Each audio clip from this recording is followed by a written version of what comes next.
Recording by Jody Bly. Earthmen Bearing Gifts by Fredric Brown. Har-Re sat alone in his room meditating. From outside the door he caught a thought wave equivalent to a knock, and, glancing at the door, he willed it to slide open. It opened. "Enter, my friend," he said. He could have projected the idea telepathically, but with only two persons present, speech was more polite. Ejan Key entered. "You are up late tonight, my leader," he said. "Yes, Key, within an hour the Earth rocket is due to land, and I wish to see it." "Yes, I know, it will land 1,000 miles away, if their calculations are correct, beyond the horizon. But if it lands even twice that far, the flash of the atomic explosion should be visible, and I have waited long for first contact. For even though no Earthman will be on that rocket, it will still be first contact for them.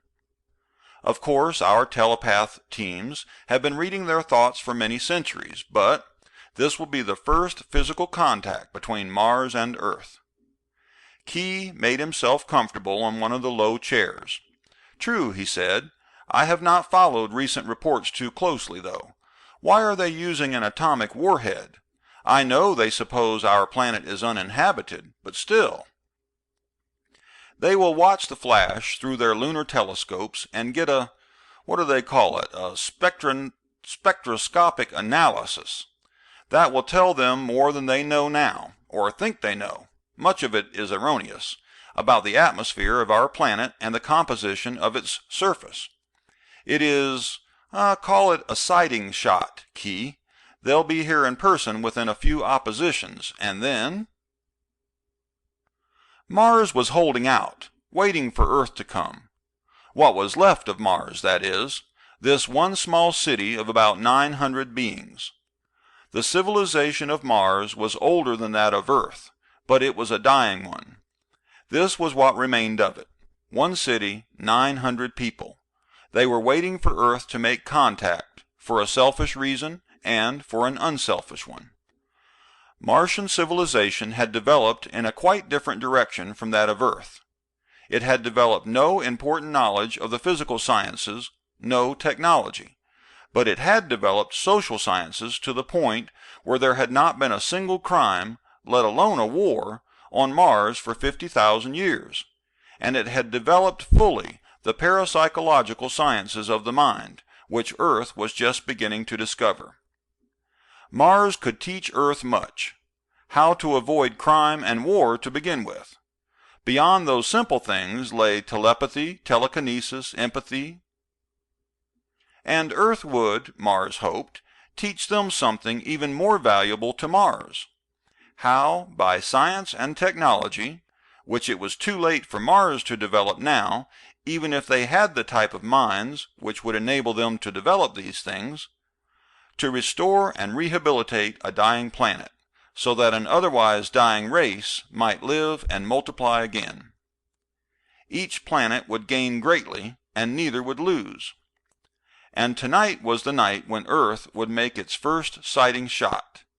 Its next shot, a rocket containing Earthmen, or at least an Earthman, would be at the next opposition, 2 Earth years, or roughly 4 Martian years hence. The Martians knew this because their teams of telepaths were able to catch at least some of the thoughts of Earthmen, enough to know their plans. Unfortunately, at that distance the connection was one way.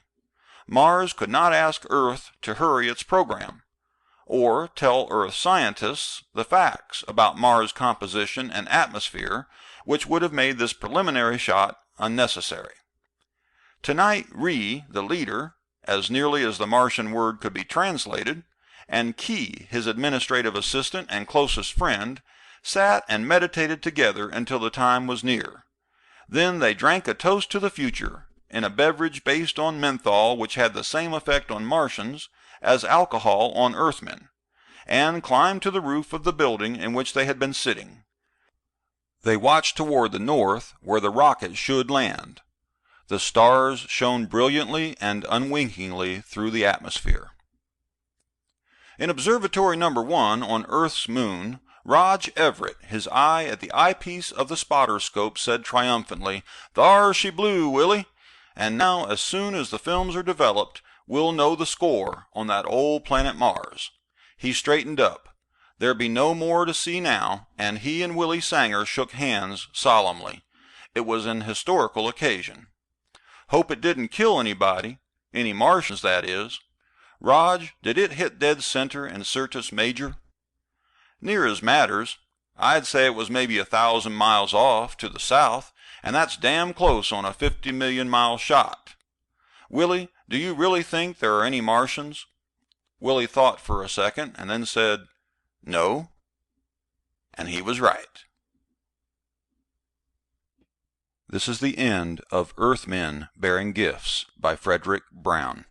Recording by Jody Bly, onalaptop.com. Summer 2009.